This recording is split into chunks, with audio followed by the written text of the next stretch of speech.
ओमज्ञानतिमिरान्धस्य ज्ञानाञ्जनशलाकया चक्षुरुन्मिलितं येन तस्मै श्रीगुरुवे नमः। नमो विश्वनाथाय कृष्णप्रेष्ठाय भूतले श्रीमते जयपताकस्वामिनिति नामिने। नमो आचार्यपादाय निताय कृपापदायिने गौरकथाधामदाय नगरग्रामदाय। श्री गुरु महाराज की जय, गुरु परंपरा की जय, श्री प्रभुपाद की जय। हिंदी में बोले कि इंग्लिश में बोले? कितने लोग चाहते हैं हिंदी में बोले? Most of them. तो आज के दिन auspicious day 75th anniversary Guru Maharaj की अपीयरेंस डे पे मैंने तो सोचा था कि काफ़ी गंभीर तरीके से एक व्यास पूजा ऑफरिंग हम देंगे, लेकिन यहाँ का वातावरण रामोलीला प्रभु ने इतना ह्यूमरस बना दिया और हिज ग्रेस सुमित्रा कृष्ण प्रभु ने भी इतनी सारी अच्छी हंसने वाली कथाएं गुरु महाराज से संबंधित बताई। तो मेरी ऑफरिंग शुरू करने से पहले मैं एक छोटी सी ह्यूमरस कथा बता के शुरू करूँगी।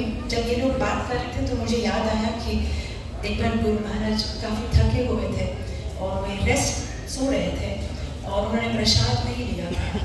तो भक्त एक नए सेक्रेटरी उनके ज्वाइन हुए थे, तो उन्होंने गुरु महाराज को जाके उठाया कि गुरु महाराज आपके प्रसाद का टाइम हो गया है, आप उठ जाइए। तो गुरु महाराज ने कहा कि प्रसाद के पहले मैं नहाऊंगा, जाके मेरा ग्रीन वाला टॉवल लेके आ जाओ। तो सेक्रेटरी ढूंढने लगा, उसे टॉवल मिल नहीं रहा था। 15 मिनट तक ढूंढा, फिर से आके गुरु महाराज को उठाया, गुरु महाराज टॉवल मिल नहीं रहा। गुरु महाराज ने कहा दूसरी वाली बैग में देखो, वहाँ पे देखा, फिर 15 मिनट रहा, गुरु महाराज मिल नहीं रहा, दूसरी वाली बैग में देखो।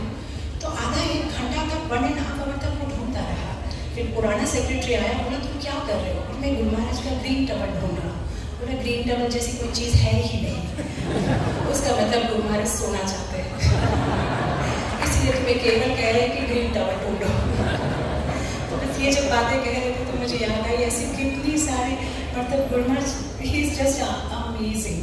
फिर मुझे और एक याद आ रहा है, जैसे पर्थ में जब गुरु महाराज गए थे तो वहाँ पे जैसे गुरु महाराज को एक पर्टिकुलर एंगल में सोना होता है, उस एंगल में नहीं सोएंगे तो उनको सांस लेने में मुश्किल होती है, तो सही टाइप ऑफ मैट्रेस चाहिए। तो इस महाराज प्रभु बता रहे थे कि पहले तो फ्लाइटें काफ़ी देर से लैंड हुई और लैंड होने के बाद जब तक वे डिवोटी के घर पहुँचे, सोने की सारी अरेंजमेंट की, ऑलमोस्ट 12:30-1 बज गए थे। और उसके बाद में वो मैट्रेस उनको सूट नहीं हो रही थी, तो अलग अलग जगहों से मैट्रेस मंगाई जा रही थी और जिनके घर है दूर में है, तो मैट्रेस आ रही है और गुरु महाराज के जो सेक्रेटरी है, सर्वेंट है, वे सो के देख रहे हैं कि नहीं ये तो ठीक नहीं है, थोड़ा और मोटा होना चाहिए, थोड़ा और सख्त होना चाहिए। तो ऐसे करते करते गुरु महाराज व्हील चेयर पे बैठे थे और रात के 2 बज गए। फाइनली मैट्रेस ठीक हुआ कि हाँ ये मैट्रेस गुरु महाराज के लिए ठीक है। तो फिर गुरु महाराज के पास सर्वेंट्स गए, उनको व्हील चेयर से उतारेंगे, अभी बेड पे सुलाएंगे। तो गुरु महाराज ने कहा चैतन्य चरितामृत निकालो, वहाँ पे जो बेड़ा 5 टाइम्स है मध्य लीला का, मैं उसके बारे में सुनना चाहता हूँ। उनकी सर्वेंट ने उनको कहा गुरु महाराज काफ़ी देर हो गई है, अब आप सो जाइए। गुरु महाराज ने बहुत ही गुस्से से कहा कि मैं कब से तुम लोग का बेड 5 टाइम्स देख रहा हूँ, मैं बेड कॉन्शियसनेस में नहीं सोना चाहता, मैं बेड़ा कॉन्शियसनेस में सोना चाहता हूँ। मैंने इतना घंटा तुम लोगों को टॉलरेट किया, अब तुम लोग चैतन्य चरितामृत सबसे पढ़ोगे, मैं तभी जाके सोऊंगा। तो ये है गुरु महाराज। इनफैक्ट अभी जो अमोलीला बता रहे थे निमाई नेता की, ये अटलांटा के न्यूरोलॉजिस्ट ने बताया है, जिनको मतलब जो हमारे इस्कॉन के गुरु परंपरा के दीक्षित है, और वो एक अमेजिंग न्यूरोलॉजिस्ट है। और वो जहाँ पे डॉक्टर है वहाँ पे बहुत सारे लोग क्रिश्चियन हैं। तो गुरु महाराज ने उनको कहा कि अरे तुम तो बहुत आसानी से प्रीच कर सकते हो। तो बोला कैसे हो सकता है, मैं क्रिश्चियन लोगों को कैसे प्रीच करूँगा? तो गुरु महाराज ने कहा क्यों नहीं कर सकते, तुम न्यूरोलॉजिस्ट हो, तुम्हारा काम क्या है? उनके सारे लिम्स ठीक से काम करते हैं कि नहीं, यही तो तुम्हारा काम है। तो जब वो तुम्हारे पास आए उनको चेकिंग करने के लिए, तब तुम उनको कहो कि ये तुम्हारी इमेजिनरी टाई है और ये तुम्हारे घुटने हैं। घुटनों को इंग्लिश में नी कहते हैं, तो हाथ नीचे करो और बोलो नी ताई, नी ताई। और फिर कहा गुरु महाराज ने कि जब नीताई हो जाए उसके बाद फिर 5 मिनट उनको कराओ नी माई। किसका हृदय है? माई, मेरा हृदय है, नी माई नी ताई। और इस तरह से तुम प्रीचिंग करो। गुरु महाराज ने ये भी कहा कि उनके दोनों हाथ ठीक है कि नहीं, इसलिए उनसे क्लैप करा के बोलो जल्दी जल्दी करो, हरी हरी हरी हरी हरी। तो गुरु महाराज कह रहे थे कि नरसिम्हा पुराण में कहा है कि जब हम क्लैप करते हैं तो हमारे पुराने जितने भी कर्म होते हैं, जिस तरह से जब हम क्लैप करते हैं कवा उठ जाता है, उस तरह से हमारे सारे पुराने कर्म उठ जाते हैं। तो उस तरह से गुरु महाराज ने कितनी सुंदर तरीके से तो आज के इस स्पेशल ओकेशन पे 75th एनिवर्सरी में गुरु महाराज से अपने हृदय को से यही, मेरी हिंदी कभी कभी थोड़ी सी गलत भी हो सकती है, बस मैं अपने हार्ट ऑफ हार्ट से गुरु महाराज से यही प्रार्थना करूँगी कि हमेशा वो अपने शेल्टर में हमें रखें। उन्होंने हमें जीवन को टच किया है, उन्होंने हमें टीच किया है, उन्होंने हमें टर्न किया है कृष्णा की तरफ। मैं जब भी गुरु महाराज को देखती हूँ मुझे ऐसे लगता है कि उनका अपीयरेंस तो एक उगने वाले सूर्य जैसा है। जब सूर्य उगता है, राइज होता है, तो सारा गंदा पानी सूख जाता है और अच्छे अच्छे कमल खिलते हैं। उसी तरह से गुरु महाराज जब हमारे जीवन में आते हैं तब हमारा जो गंदा पानी, सारे अनर्थ है, वो सूख जाते हैं और हमें जो अच्छे अच्छे गुण हैं एक कमल की तरह में खिल जाते हैं। इनफैक्ट मैं परसों ही सोच रही थी कि गुरु महाराज का जीवन, इनफैक्ट महाभारत में एक कथा आती है, मणिपुर के एक राजा थे मगधध्वज। तो राजा का समस्या ये थी कि वे मयूरध्वज है उनका नाम, वे बहुत पावरफुल थे। जब युधिष्ठिर महाराज ने अश्वमेध यज्ञ किया तो उनका अश्व जो है इस मयूरध्वज राजा ने पकड़ लिया था। तो सारे पांडव आए उनसे युद्ध करके अश्व को लेने के लिए, लेकिन चारों पांडव परास्त हो गए। अब बाकी बचे थे युधिष्ठिर महाराज। तो उन्होंने कहा कि अब मैं जाऊँगा। तो कृष्ण ने कहा, देखो इस मयूरध्वज राजा को तुम अपनी शक्ति से नहीं हरा सकते, बुद्धि से हरा सकते हो, ब्राह्मण का वेश लो। तो फिर युधिष्ठिर महाराज ने ब्राह्मण का वेश लिया, भगवान कृष्ण ने ब्राह्मण का वेश लिया और फिर वे मयूरध्वज राजा के पास में गए। उन्होंने कहा कि हे राजन, इस व्यक्ति के बेटे को जंगल में किसी शेर ने पकड़ लिया है और उसने यही कंडीशन दी है कि अगर मयूरध्वज राजा का आधा बॉडी, राइट साइड का आधा बॉडी का फ्लैश अगर उस सिंह को, शेर को दिया जाए तभी उसके बेटे को छोड़ देंगे। तो उसने कहा, इतनी छोटी सी बात, एक ब्राह्मण को तुम्हें मदद करने के लिए कुछ भी करने के लिए तैयार हो। तो साथ ही साथ में उसने अपने बेटे को बुलाया और कहा, मेरे शरीर को काटो। तो उसके शरीर को काट रहे थे पूरा आधा, और जब आधा शरीर को काट रहे थे तो लेफ्ट साइड की आंख में से आंसू आ रहे थे। तो युधिष्ठिर महाराज ने कहा, वो ऐसा दान नहीं चाहिए, दान तो सबको मोड में किया जाता है, हंसते हुए किया जाता है, तुम तो रोते रोते दान दे रहे हो। मयूरध्वज राजा ने कहा, तुम मुझे गलत समझ रहे हो, मैं इसलिए नहीं रो रहा हूँ, मेरी लेफ्ट साइड की आंखों से इसलिए आंसू निकल रहे हैं कि राइट साइड के परोपकार में यूजफुल हो गया, मेरा लेफ्ट साइड क्यों बच गया, इसलिए रो रहा है। मेरे लेफ्ट साइड को भी परोपकार में मुझे इस्तेमाल करना है। जब हम ये कहानी सुनते हैं हमें गुरु महाराज की याद आती है। स्ट्रोक के बाद में उनका 75% शरीर जो है निष्क्रिय हो गया है, लेकिन वो बाकी बचा हुआ शरीर से सोचते हैं कि मैं कैसे इस शरीर को यूज करूँ परोपकार के लिए, लोगों के कल्याण के लिए, जीवों के कल्याण के लिए। इनफैक्ट इसके इस दान के वजह से भगवान कृष्ण इतने खुश हो गए, उन्होंने कहा कि अब से जब भी जहाँ भी मेरा मंदिर होगा वहाँ पे पहले ध्वज होगा, क्योंकि मयूरध्वज राजा का नाम जो है, और वहाँ पे जो ध्वज होगा उसकी परिक्रमा करने के बाद ही सबको जो है मेरी ब्लेसिंग्स मिलेगी। उसी तरह से मुझे लगता है कि गुरु महाराज का ये जो ध्वज है, विक्ट्री फ्लैग, उसकी पहले पूजा करेंगे तभी हमें कृष्ण की ब्लेसिंग्स मिलेगी। तो गुरु महाराज जब हमारे जीवन में कोई फिजिकल प्रॉब्लम आती है तो वो हमारी प्यूरिफिकेशन के लिए है, लेकिन गुरु महाराज के जीवन में जो भी फिजिकल प्रॉब्लम्स आ रहे हैं वे उनकी ग्लोरिफिकेशन के लिए है। आगे चल के हिस्ट्री में सब उनके बारे में बातें करेंगे।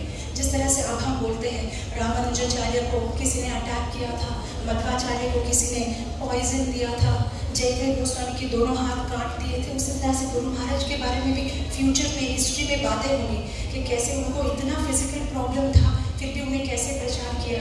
स्पेन में कैसे किसी ने उनका गला काट दिया था, फिर भी वे रुके नहीं, वे टूटे नहीं। इनफैक्ट गुरु महाराज के वाक्य में कहे तो गुरु महाराज कहते हैं, आई एम नॉट आउट, मैं अभी गेम से निकला नहीं हूँ, मैं सिर्फ थोड़ा सा क्या कहते हैं विश्राम ले रहा हूँ, बस I am not out. In fact एक सभा में गुरु महाराज को कोई इंट्रोड्यूस करते हुए कह रहे थे कि ही इज सिक, ये बीमार है। तो गुरु महाराज ने कहा, I am not sick, my body is not cooperating with me, मैं बीमार नहीं हूँ, मेरे शरीर मेरी बात नहीं सुन रही है। ये है गुरु महाराज का सुंदर सा भाव। तो गुरु महाराज की बहुत ज़रूरत है। इनफैक्ट प्रभुपाद जी के शब्दों में कहें तो बहुत सालों पहले जब प्रभुपाद जी भूप्रपंच में थे तब एक बार गुरु महाराज ने प्रभुपाद जी को चिट्ठी लिखी कि प्रभुपाद जी मैं नवद्वीप में हरिनाम कर रहा हूँ और लोगों का अटेंशन जो है हम पे जा रहा है, तो प्रभुपाद जी ने एक सुंदर बात गुरु महाराज से कही कि you are a pure soul, और तुम्हारे मुंह से जो हरिनाम सुनेगा he will go back home back to God.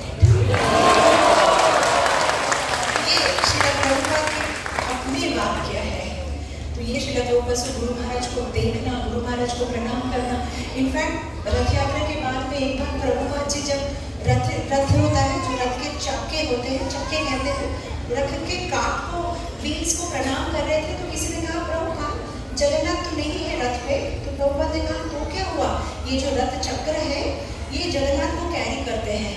तो इमेजिन, जो जगन्नाथ को एक दिन कैरी करता है वो हमारे लिए पूजनीय है, तो गुरु महाराज तो राधा माधव को 24 घंटा अपने हृदय में कैरी करते हैं। वो भी सेल्सियस पे करें तो भी कम है। तो बस हमें सीरियस होना है। कभी कभी बहुत बार भक्त मेरे पास आके कहते हैं कि जो गुरु महाराज की शरीर की सेवा करते हैं, बापू सेवा करते हैं, वे कितने लकी है, वे तो सीधा भगवत धाम चले जाएंगे, हम भी जा सकते हैं। गुरु महाराज ने JSS मीटिंग में एक बहुत सुंदर बात कही। उन्होंने कहा 5 चीज़, अगर कोई ये 5 चीज़ करता है तो मैं गारंटी देता हूँ वो भगवत धाम जा सकता है। गुरु महाराज ने कहा पहली चीज़ अपना जप ठीक से करो, 4 नियम पालन करो। दूसरा चीज़ वैष्णव की सेवा करो। तीसरा चीज़ महाप्रभु की जो वाणी है उसका प्रचार करो। और कहा कि मेरे साथ में कनेक्शन में रहो। ये बहुत ज़रूरी है कि हम गुरु महाराज के साथ कनेक्टेड रहे, प्रचार करें, महाप्रभु की वाणी प्रचार करें, और गुरु महाराज की प्रीचिंग जो मिशन है उसमें हम भी भागीदार बने, हम गुरु महाराज की मदद करें। तो बस जिस तरह से भौतिक जगत में जो सेल होता है वो लिमिटेड टाइम होता है, आप इस 15 दिन के अंदर में नहीं खरीदोगे तो पूरा पैसा पे करना पड़ेगा। उसी तरह से साधु की कृपा भी लिमिटेड टाइम होती है, पता नहीं है साधु कब लीला खत्म करके चले जाए। तो ये गुरु महाराज की करुणा का, प्रेम का, दया का जो सेल चल रहा है, हमें इसका फायदा उठाना है। हमें पता नहीं ये सेल कब बंद हो जाएगा। तो आज इस पवित्र मौके पे गुरु महाराज से प्रार्थना करूँगी कि वे शक्ति दे उनके हर वचनों को पालन करने के लिए। एक तो शिष्य होता है जो गुरु महाराज कहे तो भी बात ना सुने, एक तो है जो इंस्ट्रक्शन देने के बाद फॉलो करे, और एक है बिना इंस्ट्रक्शन दिए ही समझ जाए। तो मैं गुरु महाराज से रिक्वेस्ट करूँगी कि मुझे वे आशीर्वाद दे कि उनकी बिना कही हुई बातें भी मैं समझ पाऊँ। एक छोटी सी लाइन बोल के खत्म करूँगी। लास्ट ईयर मायापुर में गुरु महाराज की व्यास पूजा हुई। गुरु महाराज के चरण धो रहे थे, चरण अभिषेक हो रहा था, और मेरे प्रभु जी चरण अभिषेक कर रहे थे और मैं क्राउड में बैठी थी। और जब चरण अभिषेक हो रहे थे तो गुरु महाराज इस तरह उस तरह उस तरह बहुत ही जबरदस्त अपने सिर को, आप अभी उस YouTube वीडियो में देख सकते हो। तो मुझे लगा क्या हुआ, गुरु महाराज क्या कर रहे हैं, समझ में नहीं आया। उसके बाद में जब मैं ऊपर आई पुष्पांजलि के लिए, गुरु महाराज की व्हीलचेयर को ले जा रहे थे बाथरूम, रेस्ट रूम जाने के लिए, तो गुरु महाराज ने मेरे पास में आते हुए व्हीलचेयर रोकने के लिए कहा। गुरु महाराज ने कहा तुम क्यों नहीं आई? मुझे समझ में नहीं आया कि मैं तो अभी हूँ यहाँ आई, तुम क्यों नहीं आई? मैं इधर उधर देख रहा था, तुम नहीं आई। फिर गुरु महाराज सेक्रेटरी ने कहा कि गुरु महाराज चाह रहे थे कि आप ऊपर आए, क्योंकि जब भी गुरु महाराज विशाखापट्टनम आते हैं तो प्रभु जी चरण होते हैं और हम जो है पानी डालते हैं। तो गुरु महाराज ने, तो मुझे उस दिन ऐसा लगा कि गुरु महाराज की अनकही हुई बातें भी समझना है, तभी जाके हम परफेक्ट डिसाइपल बनेंगे। जो कहते हैं वो तो करते हैं, लेकिन जो मन में सोचते हैं वो भी हमें समझना है। तो आज के इस 75th birth anniversary appearance day पे मैं गुरु महाराज से प्रार्थना करूँगी, always keeps us, me, my husband, my children and devotees of ISKCON Visakhapatnam under his warm shelter and care. Thank you so much. Hare Krishna. इतना सुंदर ग्लोरिफिकेशन किया माता जी ने, लग रहा था बस ये चलता ही रहे। So many anecdotes, so many wonderful pastimes of Srimad Bhakta जी। अच्छा, एक खुशखबरी है मेरे पास आप सबके लिए।